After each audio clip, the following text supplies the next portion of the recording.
Thank you, Helen. Thank you. Yes. Hello. My name is indeed Suw Charman-Anderson. I am the founder of Ada Lovelace Day. And back in early 2009, when I first launched Ada Lovelace Day as a day of blogging about women in tech, I imagined that it would end up quite a small thing. Me, maybe a few friends writing about the women in tech that we admired. What actually happened was that I found I had tapped into something bigger. I was invited onto the BBC's news channel to talk about what I was doing, and the story was picked up by the national media. By the time the day itself arrived, around 4,000 people had signed up to take part. Since then, the day has evolved to be about women in science, technology, engineering, and maths, not just tech. And as blogging fell out of fashion, people's focus turned to events as a way to celebrate and empower. As Helen said, we hosted our first Ada Lovelace Day live event in 2011. And every year we've featured the work and research of dozens of amazing women in STEM who have entertained and informed our audience, first in London and then globally as we moved online in 2020. That same year, 2011, the Longwood University in Farmville, Virginia, held the very first independent event. Since then, we've had independent events on every single major inhabited continent, plus Antarctica. From Albania to Brazil, from Costa Rica to Ethiopia, from Kuwait to Nepal, people have come up with their own ways to celebrate women in STEM. Indeed, the list of cities that have hosted events is an actual A to Z, from A Coruña to Zumpango. In 2012, Ada's Technical Books in Seattle organized a yarn bombing of its new store where they covered the building in knitting and crochet.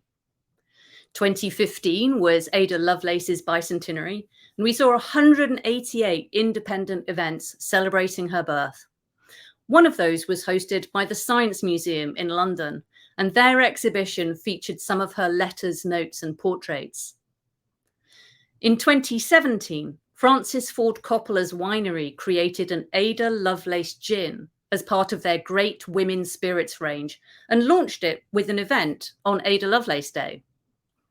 It actually seems that Francis Ford Coppola is perhaps a bit of a fan of both Ada Lovelace and our day, because the following year he eulogized Ada Lovelace at a New York Times event as part of our celebrations. That year, the Coppola Winery organized 2 Cocktails for a Cause, Shake It for Ada events to promote STEM education in the UK. Sadly, I've never been sent a bottle of the Ada Lovelace gin, so Francis, if you're listening. 2017 also saw one of the most amazing and surprising celebrations of Ada Lovelace Day to date. I was contacted by the office of US Senator Ron Wyden and was asked to help them fact check a resolution that they were planning to put before the US Senate. It was what's called a simple resolution, which is a way for the Senate to take a non-binding position on a topic, perhaps to express public gratitude or to perpetuate the remembrance of significant events. Of course, I was only too happy to help. But what they didn't tell me was that they weren't just celebrating the work of Ada Lovelace. They had also designated the 9th of October, which was the date of our day that year, as National Ada Lovelace Day. It really was an honor to see my work and Ada Lovelace Day recognized in this way. We have achieved a huge amount over the years. We've reached more than 350 million people via media coverage in outlets such as the BBC, The Guardian, The New York Times, and many more. Our website's had 1.6 million visits. We've had 1.2 million YouTube impressions. And there is no doubt that we have inspired girls and women around the world. But it's hard to know exactly what our impact has been. How many girls decided to study STEM because of Ada Lovelace Day? How many women began to feel that they truly belong in STEM because of Ada Lovelace Day? How many men came to understand more clearly women's achievements and value? How many boys started to see women as natural figures of expertise and authority? If it's impossible to quantify these cultural changes that we've been striving towards, I have at least seen some definite change in the last 13 years. For one, there are a lot more little girls called Ada than there used to be. And 2009 coincides with the beginning of a very, very steep increase in the number of mentions of Ada Lovelace in Google's Ngram viewer, which counts the words in this case, English language books. Interestingly, the Ngram for Ada Byron stays fairly stable. Ada Lovelace's name is much more well known now than it used to be, with TV programs about her, a huge proliferation in books and organizations, institutions, schools, medals, prizes, and awards named after her. Am I saying that's all because of Ada Lovelace Day? Maybe. But without doubt, Ada Lovelace Day and all of the activity it generated brought Ada Lovelace's name into so many schools, homes, businesses, universities, and institutions.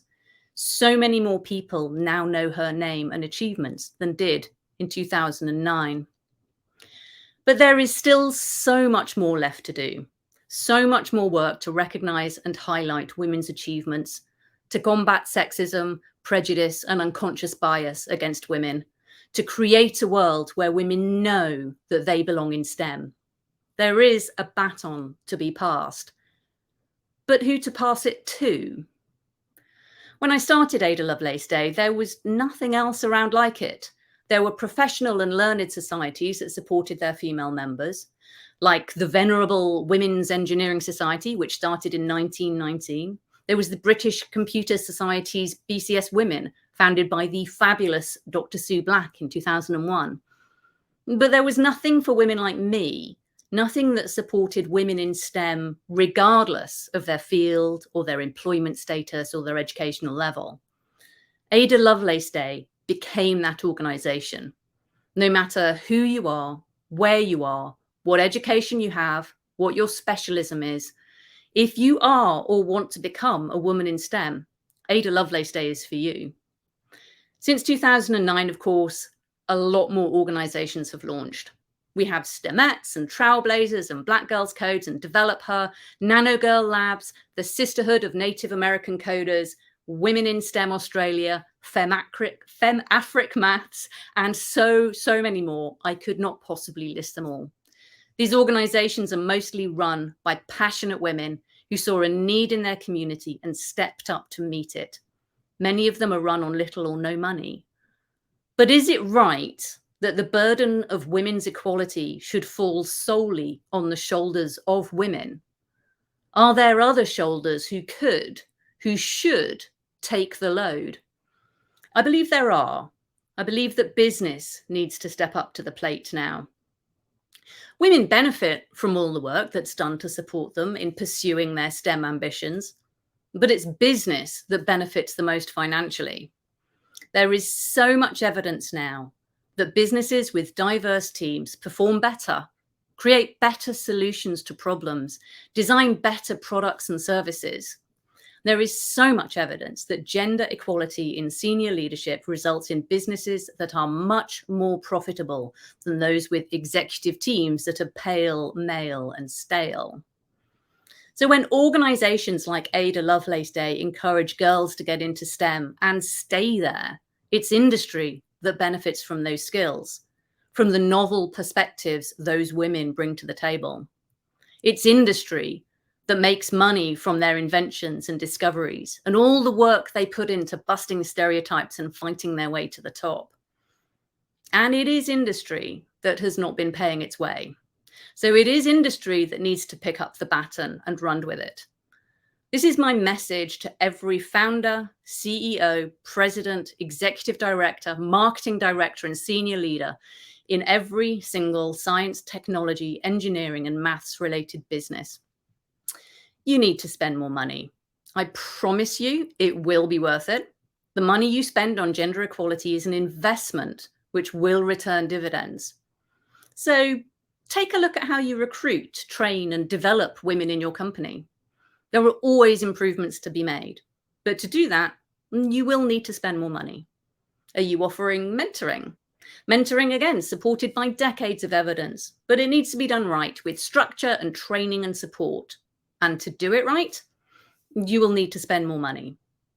How are you promoting women? One big problem that STEM industries have is that women often leave mid-career because they just can't make progress towards senior positions.